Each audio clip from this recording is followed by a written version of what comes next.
Assalamualaikum warahmatullahi wabarakatuh. Hai teman-teman semuanya, perkenalkan nama saya Talita Nazifah, biasa dipanggil dengan nama Tita. Saya berasal dari SMP SIGM As-Sakinah Pontianak. Pada kesempatan kali ini, Tita akan membawakan sebuah cerita yang berasal dari Kalimantan Barat.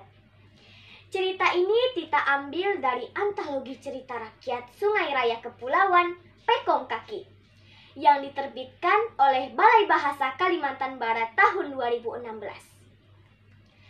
Cerita yang akan Tita bawakan ini berjudul Mak Kasung yang dikarang oleh Ica Pancalestari. Nah, teman-teman pasti tidak asing lagi dong dengan makanan khas Kalimantan Barat, yaitu bubur pedas. Nah, bubur pedas ini khas dengan yang namanya daun kasung. Tapi teman-teman tahu tidak sih asal mula ditemukannya nama daun kasung? Nah, pada kesempatan kali inilah Tita akan menceritakan asal mula ditemukannya nama daun kasung.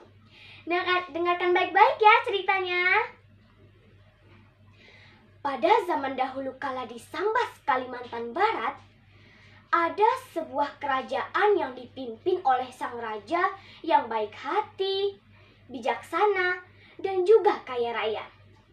Sang raja memiliki banyak sekali pembantu dan juga pengawal. Ia sangat menyayangi pembantu dan juga pengawalnya itu. Hingga pada suatu hari, sang raja jatuh sakit.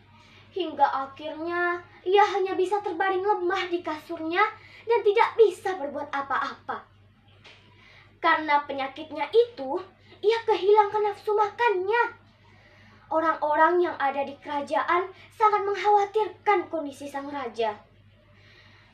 Aduh, kasihan sekali ya kondisi raja kita sekarang ini, ucap si pembantu.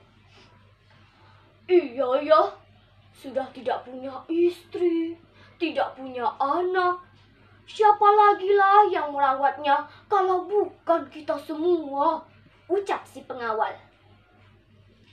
Kita doakan saja ya, semoga sang raja bisa sembuh dari penyakitnya, ucap si pembantu. Hingga pada suatu hari, sang raja memanggil juru masak. Ia meminta agar juru masak itu memasakkan suatu makanan yang lezat dan belum pernah ia coba sebelumnya.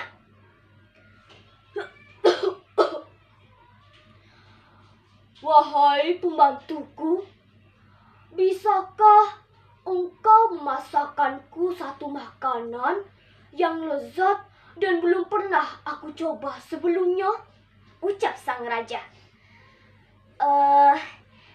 Baik raja, hamba akan mencoba membuatnya. Tunggu sebentar ya sang raja, ucap si pembantu. Si pembantu pun meracik beras dan sayur-sayuran untuk dimasak. Setelah itu, ia menambahkan suatu daun yang ia temukan di belakang istana. Sebenarnya si pembantu juga tidak tahu sih apa nama daun itu. Setelah selesai masak, ia pun memberikan masakan itu kepada sang raja.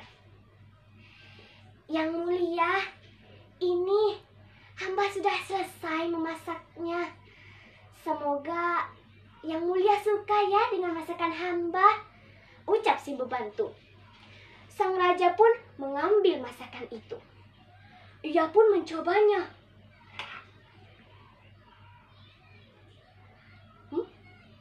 Boleh juga masakannya, enak ini.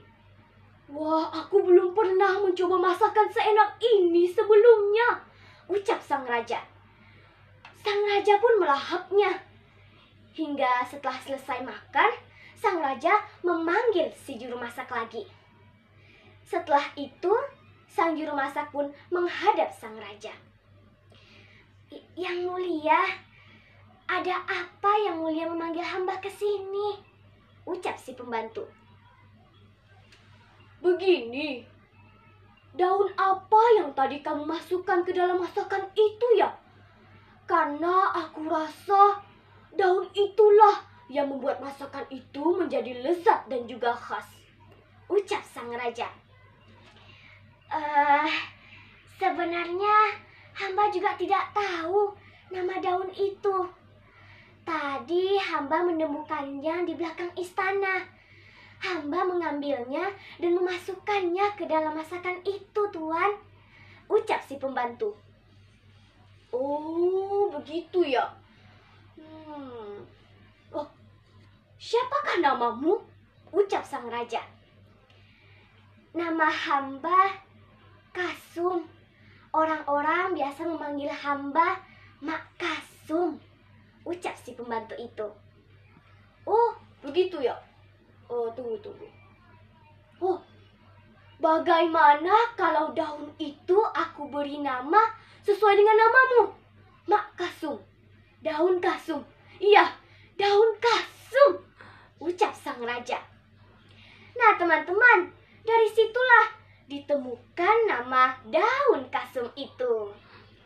Teman-teman, pesan moral yang dapat kita ambil dari cerita ini adalah jika kita adalah seorang pemimpin, maka kita harus tetap rendah hati dan tidak sombong. Kita harus tetap menyayangi orang-orang yang ada di bawah kita, dan kita harus mendoakan saudara kita jika ada yang sakit. Nah, sekian ya cerita dari Tita. Sekian, wassalamualaikum warahmatullahi wabarakatuh.